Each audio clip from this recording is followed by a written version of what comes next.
Next, prospects signing. Yeah, or maybe let's talk about it, because there were two guys the Islanders had a deadline to sign, and that deadline has passed as of June 1st at 5 p.m., and neither one received a contract. No, so those two players were Matthias Rajaniemi and Alex Lundqvist. They haven't been signed to an NHL contract, and so at this point, it seems like the Islanders have lost their NHL rights, which isn't a big deal at all. At all. I don't want to see anyone, oh my God, he let them slip. Please. I'm not going to lose sleep if they don't sign them. But they have already signed one of them. We already knew that. They had signed Matthias Rajaniemi to an AHL contract for next year. That was already in the books. They already did that. So I understand like he could go free agent, become a UFA because they didn't send him an NHL contract. Ain't no NHL team that's going to go like, we got to sign this guy. Thank you very much. 6th round pick from like 3 years ago, who was a third pair defenseman on the worst team in the Finnish Liga last year. Yeah, not someone that you're going to be running to grab. I will say of the two, I think I like Lundqvist is a little bit better as a prospect, and not that I would be like, this is horrible, this is this massive mistake, but I think I would like to retain Lundqvist if they can. And like I said, I wouldn't lose sleep over Rajaniemi at all, but Lundqvist, if possible, I would like to bring into the AHL. Yeah, I'm actually on the other side, but I get what you're saying. Okay. Look at Alexander Lundqvist's numbers, and they go off the chart this year, right? He puts up a boatload of goals and a boatload of points for Almtuna at the AHL, or at the Allsvenskan's level, which is basically the Swedish AHL, kind of. It's wildly impressive because he was nowhere near that the year prior for Brynäs. But the big change is that he got an extra like 10 to 12 minutes of ice time per game on average. And he was playing on power play 1, and they were feeding him pucks. He was on the release. He was basically their Oliver Wahlstrom, which is great because he's finding the space and he's getting the goals in. But like, I worry that that's not repeatable going forward. Farstad didn't want to play him in the playoffs, and even leading up to it. They called him up. Right, they recalled him saying like, we're bringing him in as on our dark A squad, and he doesn't get into the lineup once, doesn't see the ice at all. Complete waste of a call up for sure. So like they weren't even ready to just throw him out there. So I worry that his numbers are inflated by a massive jump in ice time, kind of like what we mentioned earlier with Jean-Gabriel Pajot putting up a bunch of numbers with Ottawa because he was playing first line center.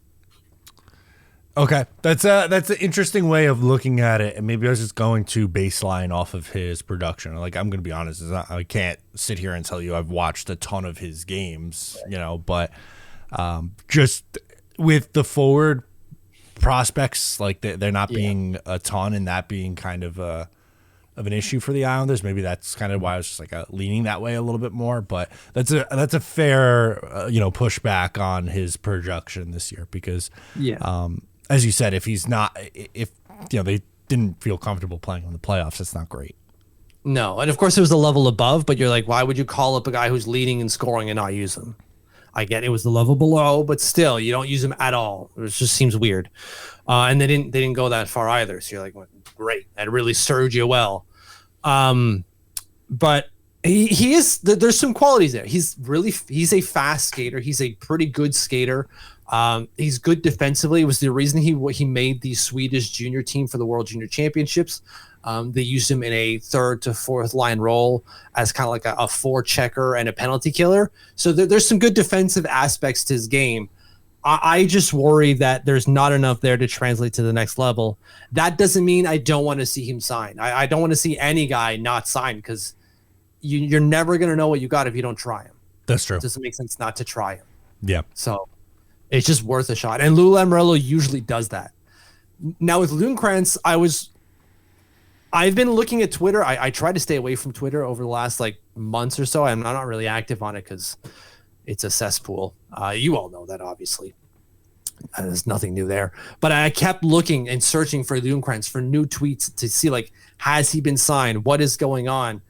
And I stumbled upon this tweet from the SHL themselves, the Swedish Hockey League. And they tweeted out basically the breakdown of the contracts for Färjestad going into next season. And Ljungqvist is not on it. As far as I know, he is signed with Färjestad for a little while here. So I'm not really sure why he wasn't listed. Someone else brought up the comment directly within it to the SHL, and they didn't answer. Of course, it's not their space too. I'm going to try to run that down with Färjestad to be like, so what's going on here, man? It seems weird that he's not listed on the contracts. Perhaps he goes out on loan to another Allsvenskan side. Okay. Or maybe I'm conflating the issue and he's actually signed with Almtuna. But I'm pretty sure he signed a contract with Färjestad and they loaned him out to Almtuna, which is why they recalled him come the playoffs. So there might be some shenaniganery going on there with Alex Ljungqvist where maybe he is signed. We just don't know about it yet, which is pure Lou Lamoriello BS right there. Yeah, right. Like I was joking with you before, like we always talk before we hit the record button of like what we're going to do. And I was like, does this not feel like we're going to get like a 10 a.m. scheduled tweet from the Islanders being like, #Isles News, agree to terms on ELC with, forward Alexander Ljungqvist. Yeah, and so that's another interesting thing with that, as you mentioned, ELC, because Rajaniemi isn't signed to an NHL contract. He's signed to an AHL contract. They did this with Henrik Tikkanen as well. They didn't sign him to an NHL deal until now. But they signed him to an AHL contract. He played it out, did well, and then earned that NHL contract. Because the Islanders know they don't have to compete with anyone to sign these guys to NHL contracts. They just don't. No one's running down the door to sign Alex Ljungqvist to an NHL contract or Matias Rajaniemi. Right. They're just not. So might as well just give them an AHL contract. They become UFAs. So if they really don't want you, they can go wherever the hell they want. They can bail. Right? And so you give them flexibility, you give us flexibility, it all works out in the end. And if they do well, then you give them an NHL contract like Tikkanen did. Sure. Yeah. Everyone wins. That's not a bad idea. I'd be on board for that. Yeah. The only issue with Ljungqvist, as I mentioned earlier, he's got that contract, I believe, with Färjestad for a couple more years. I thought it was still 25, 26, but don't quote me on that. Is that I don't believe signing him to an AHL contract would basically nullify, and I'm saying I'm using that word maybe incorrectly, but it doesn't like cross out the contract and throw it into the trash. It just puts it on a shelf until he's done his time with the Islanders. Then he has to refulfill that contract commitment. If he signs an NHL contract, I don't believe that would be the case if he signs an AHL one. He would have to nullify said contract in Sweden to join the AHL. So we'll see if something's going on there in terms of, is he signing an ELC or just an AHL contract or nothing at all. There seems to be something going on there, and we just don't know what it is just yet. Yeah. But you would think if he signed an ELC that like even Cap Friendly would have it by now. You would think so. They're usually pretty good with that stuff. Yeah. So we'll see what's going on there with Ljungqvist. We haven't heard the last of him yet, I believe. If you like that, make sure to subscribe to Up the Turnpike on Patreon for more exclusive New York Islanders content.